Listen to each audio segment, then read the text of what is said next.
Hey, what is up everyone? Welcome back to Life with the Wrist. Hope you are doing well. Today we're going to be looking at another book. This time we're going to be looking at the Wristwatch Handbook, a comprehensive guide to mechanical wristwatches by Ryan Schmidt. This book I think is a phenomenal place to start if you're trying to understand how mechanical watches work. As you can see on the cover, there's already a diagram of how a watch movement is sort of assembled and all the different components that go into it. Obviously there's a lot more to it than this, which is why this book is phenomenal, but I think this is a really nice book to explore how mechanical watches work, the different complications that come in them. And what's really awesome is this is a brand-agnostic book, so they basically reference a ton of different watches in this, and so you can kind of explore brands as well as just mechanical watches in general. So super excited to get into this book. If you haven't seen, we've done some other book reviews related to watches, so be sure to check those out. But without further ado, let me flip perspectives so you can take a look at this book. Alright, so in another book, we're going to be looking at the Wristwatch Handbook, a comprehensive guide to mechanical watches by Ryan Schmidt. This is described as a fantastic reference work for the novice or the seasoned watch enthusiast, fully illustrated with 470 color photographs.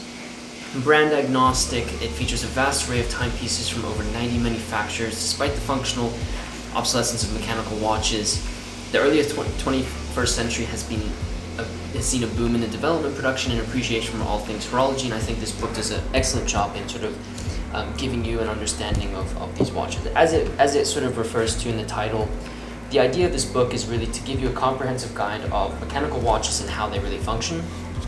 It is quite a big book, really nicely put together. It's got this outside sort of cover to it, and then it's also got an inside cover that mimics the outside cover. If we look over on this section, I'll just read this out as you look at this really beautiful Lange movement. With over 400 high-quality images from 90 brands, the Wristwatch Handbook is your map and compass to the world of mechanical watches. The book provides the reader with a top-to-bottom breakdown of the inner workings of the watch and every conceivable function. Each subject is beautifully illustrated by diagrams and images of the movement, mechanisms, and staggering array of watches. Designed to be read both visually and cover to cover, the Wristwatch Handbook will start on your coffee table and end up at your bedside. This version is copyright 2016, but it really does a fabulous job of doing exactly what I just mentioned. It's brand agnostic, so you can see a ton of different variations of certain watch movements in this book, which I think is really fabulous. Obviously, when I opened it up, I love the image of the Lange & Söhne. If you look at the cover, you can see a Jaeger LeCoultre Geophysic. You see a tourbillon from Vacheron Constantin. I'm not quite sure what this breakdown is here. This is a Ulysse Nardin balance wheel there. And then obviously, I absolutely love the fact that there is an MBNF featured in the cover, because this perpetual calendar really did revolutionize that complication. As I always do, I'll go through sort of the table of contents here. You have a foreword, you have the preface, then you have basic watch mechanics and watch movements. So they go over things like overview of a watch movement, how power, transmissions, distribution and regulation, alternative movements. It then goes through a variety of complications, recording the lapses of time in something like a chronograph, to things like a calendar complication. Let me zoom in so you can maybe just take a look at these here. Chiming complications, novelty indications, so pretty awesome there. It then goes into a bibliography, acknowledgement, technical index, and brand index. So I think it really gives you a nice overview of all the things that you would really want to know about a watch. And it starts off with the basics, how watches really move, how they're put together, and they have these really wonderful sort of breakdowns of how watch movements are put together in all the components, because I think that's something that is sometimes lost in people who are just getting into watches. As mentioned, you can read this cover to cover. You can see really beautiful diagrams like this one here. Zoom in again here so you can see it. You can see some really wonderful movements so that you can understand all the different components that you would want to know about watches. So you're getting a little bit more of a technical side of things so that you can, I don't know, speak to them in a good way. I think that's an important part of being a watch enthusiast. As mentioned, there's some really beautiful pictures. You can see Alain and Zöhne photographed pretty heavily here, but they all have new movements like Richard Mille, they've got Hublot, Jaeger-LeCoultre, and they go through all of these different sections. I'm not going to go page by page to sort of describe it all, but I'm kind of just trying to flip through it so that you can see the vast array of things that you can get. Another MBNF, which I really, really love, and their Battle Axe rotor here, which is, I believe, in the power section of this. Yeah, just a really fabulous array of watches that you can see in this book. I think when you're going into watches, a lot of the times you fall in love with the sort of aesthetics of the pieces, and I think this does a nice job of sort of walking the line of enjoying what watches look like, all the different things that you could possibly get. This is the case back of a Tag Heuer Monaco V4, which maybe some people haven't seen. So it's really cool the way that they sort of go through each of these sections. I'll skip forward just a little bit so you can see some of the rest of this, but again, fabulous images of these watches and great technical explanations. You can see here they're talking about different components of a Epigeorn tourbillon. Let's keep going here. I'll see if I can find. They're talking here about escapements, which you'll learn about things like the coaxial escapement, which I think are pretty significant. And it really shows, like, the quality of these images is really what I think is a standout point for this specific book. You can see, obviously, a nice LM1 there, which is one of my favorite, LM2 here, which is one of my favorite watches from one of my favorite brands.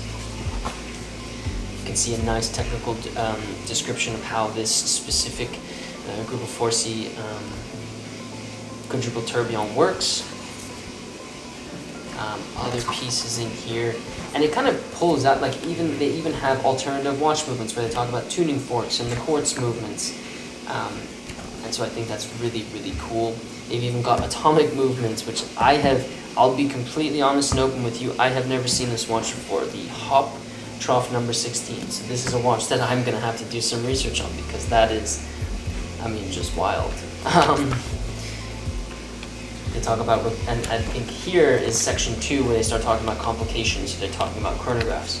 You can see here they speak about one of the first Luminaise, the Computeur de Tiercé, which I've covered in other videos before. But these are the chronographs, and you can see they're now looking at some vintage pieces here, and obviously the iconic Rolex Daytona. But they do this with all kinds of things. These are all chronograph movements, but I'm sure these are still all chronograph movements. We're getting into dive watches now. You can see on the bottom here it says diving and nautical complications. Get into things like performance and power indications, and this is going to show you different ways in which you can show those things.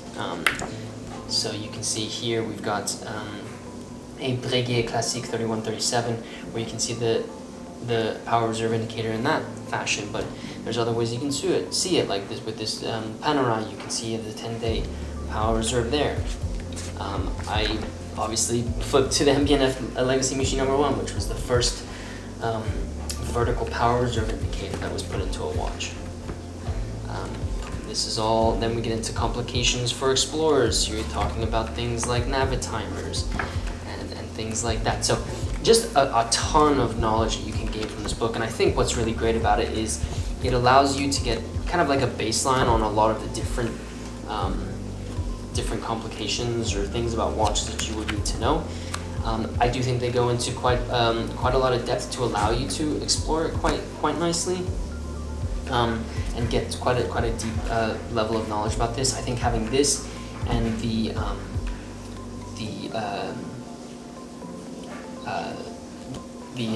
some of the other books that I've spoken about on this channel alongside this book allow you to get a really great depth of knowledge on some of these things. So as an example, like if you're exploring the